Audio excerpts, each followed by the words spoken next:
This is what embarrassment looks like. This is what a stage 4 case of OMB, Orange Man Bad! This is what a stage 4 case of OMB looks like. Once you reach stage 4 level, the symptoms can be somewhat dangerous. Prone to emotional outbursts. You lack the ability to look at things logically. Likely to go on national television and completely humiliate yourself. Luckily for Stephen Colbert, fewer and fewer people are watching his late night dump. In my 39 years, I don't know if I've ever seen the mainstream media this afraid of a presidential candidate. The media, they despised George Bush, W. They wanted to despise his brother, Jeb. But with a name like Jeb, they knew he was never going to be a real contender. For most of his 8 years in the White House, though, the mainstream media outright despised George Bush, did everything in their power to make him look incompetent, to make him look stupid. They portrayed him as some uneducated redneck from Texas. Now, even though I was never a supporter of George Bush, at the time, 15, 20 years ago, I thought the way he was treated by the media was the worst for any president in modern history. Maybe Ronald Reagan had it worse than W, but I wasn't alive during his first term, and my mom was still wiping my boodle during his second term. The media despised George Bush, or at least they pretended to hate him, but I don't think they ever feared him. I don't remember emotional meltdowns. I don't remember demands to have the letter W eradicated from the alphabet. As you guys know, it takes a lot to have a letter removed from the community. The media, they love their letters. LGBT++, woohoo! Yes, yes, yes. There was a strong disdain towards George Bush, but there wasn't fear.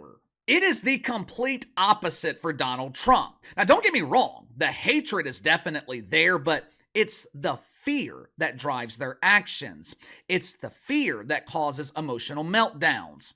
Back in 2015, 2016, and maybe for a little while during his first term, I think the media had some level of appreciation for the Trumper. Now, of course, they would never admit that publicly, but Trump was great for their ratings. He was able to do the unthinkable. For the first time in decades, nonstop coverage of the Great Orange Hope, it propelled CNN to the top of the cable charts. Back then, it was almost like a professional hatred. It wasn't as personal. Today, it feels personal. I think what's driving a lot of this fear that we are seeing throughout the mainstream media is the incompetence of John Biden. The media, along with deacons at Woke United Methodist, they know they're in deep shit. Unlike 2020, there is a strong possibility that John Biden loses this election. Hell, some in the media, they are questioning whether or not Johnny B. Biden is capable of making it through the campaign. Every time he gets behind a microphone, he seems to invent a new language. I told Vlad Putin, if he tests Super Biden, I will... What did I just say? I don't know, Johnny. We're asking the same question. Johnny B. Biden's symptoms of OMB are so strong it's taken away his ability to coherently speak.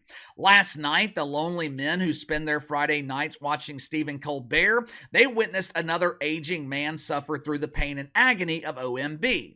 Steph was clearly in no position to work yesterday. Been a tough week for the Steffer. His nemesis, the Trumper, the man who invades his dreams at night, causing him to wake up the next morning with the stiff cucumber. The Trumper angered Steph with his unwillingness to halt his presidential campaign and turn himself into Woke County Jail.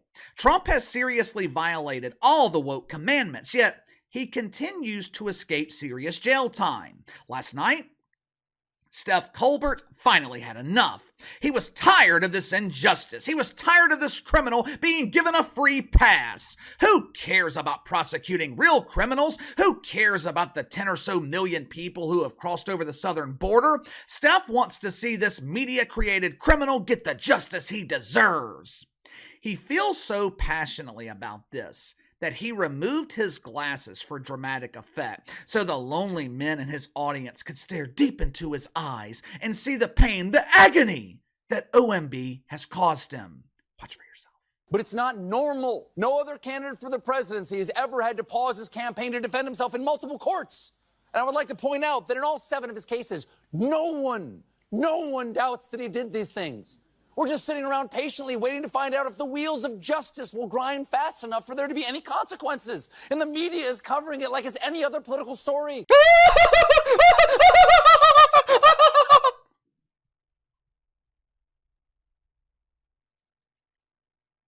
I'm sorry. I apologize.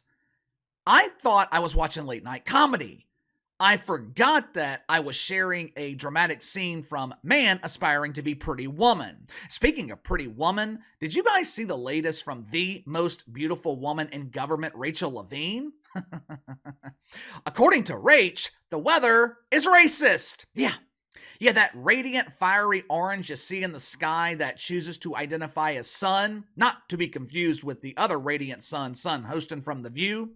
According to Rach, the sun disproportionately affects black people more than white people. How? Unfortunately, Rach never explained the science behind it. We're just supposed to believe it. But anyway, does anyone take Stephen Colbert seriously? I mean, this dude is supposed to be hosting a late night comedy show. He is supposed to be an entertainer. I know that clip was only 20 or 30 seconds, but did you find any of that entertaining? A 60-year-old man having an emotional meltdown over another dude? I guess it was also another classic case of the woke turning on the woke, because Steph, he had the audacity to blame his friends in the mainstream media. Where are all my pretend friends? Why aren't they peeling the orange? This is outrageous! What? You expect me to believe that the media is giving the Trumper special treatment? The only time the media covers Donald Trump is when they are talking about one of the many witch hunts. 8 years ago, when the Trumper was giving a campaign speech, mainstream media, they would interrupt their regularly scheduled garbage to cut live to Trump's speech.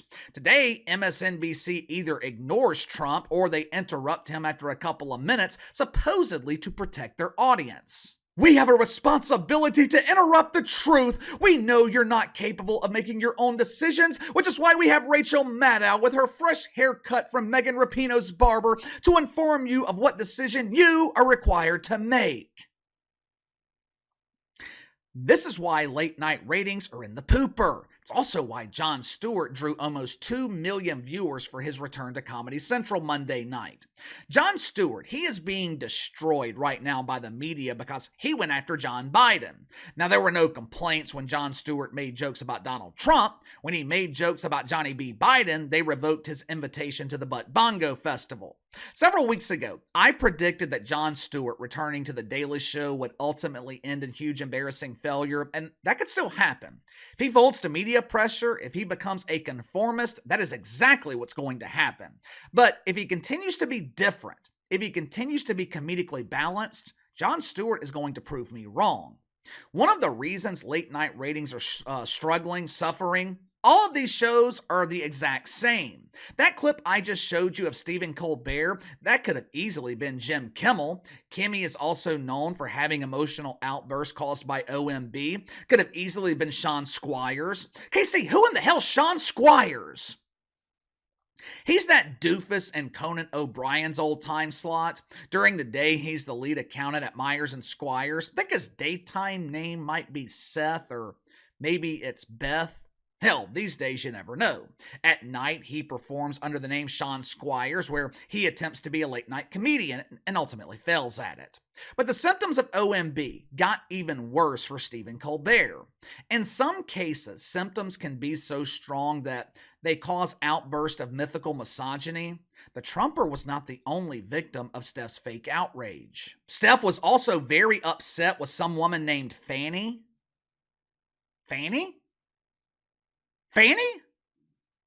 When I was a child, that's what my grandmother wanted me to say when I kept calling my ass.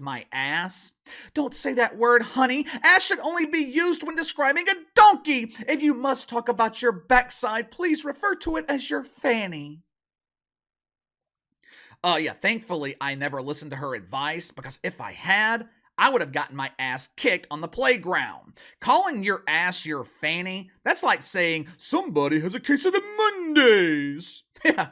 Yeah, you get your ass kicked for saying something like that. And if you don't believe me, just go ask Lawrence from the movie Office Space. But anyway, Steph, very emotional, very upset with a woman named Fani. Matter of fact, he insinuated that Fani was in violation of the woke commandments. I bet you guys are familiar with the charge by now. Same charge the media uses when they can't find a real violation, so they got to make one up. According to Steph, Fani and her proclivities in the bedroom could be a dangerous risk to democracy. I'm struggling to understand how Fani sharing her fanny is a threat to democracy, but maybe you'll be able to understand what the hell he's talking about. Watch for yourself. And I've just got one follow-up question here. Given that if you are removed from the prosecution, it could delay this trial until after the election, how good was this sex? Good enough to risk democracy over? Because I've never had sex that good. You know what really feels good? Donald Trump going to prison. I don't know about you guys, but I am shocked. No, really, this is surprising. Stephen Colbert just admitted that he's never had sex good enough to risk democracy. I was surprised because I thought he was going to stop after he said he's never had sex. Now, I will give credit to Stephen Colbert for one thing. As you guys know, I try to find at least one positive in all the media garbage that we cover on this channel. Stephen Colbert is educated enough to know that we have a republic. Unfortunately, under the administration of John Biden, it doesn't come close to resembling a republic, but that's what it's supposed to be. But let me ask you something. Where was all of this fake outrage? Where was all of this energy from Stephen Colbert when Hillary Clinton mysteriously lost all those emails? Where was all of this energy with Hunter Biden and his laptop of iniquity? I don't know much about the many trials of Donald Trump, but what I do know, I have zero trust in the media. I have zero trust in Stephen Colbert because there is no balance. They want to ignore Hill Clinton. They want to ignore Hunter Biden. But if Trump farts in a no farting zone, they want to give him life without parole. This is why people don't trust the mainstream media. This is why people are not watching late night comedy. There's nothing comedic about it. Watching Stephen Colbert, no different than watching Joy Reid. Watching Jim Kimmel, no different than watching Caitlin Collins. Katie Woo! Katie Woo! None of these people are funny, and the only people that can relate to them spend their lonely Friday nights spanking the wanker. But give me your thoughts. Stephen Colbert, emotional meltdown because Trump finds a way to escape prison. He then proceeds to express his fake outrage towards some woman named Fani. Late night comedy sucks. I mean, it sucks. But we're starting to see this more and more, this fear that is overtaking the mainstream media. Why are they so afraid of the Trumper? Let me know. Sound off in the comments below. Like, subscribe, share the video. I appreciate your support. Best way to contact me is by email at btlkc84@gmail.com, KC_BTL84 on Twitter. I'll see you guys later.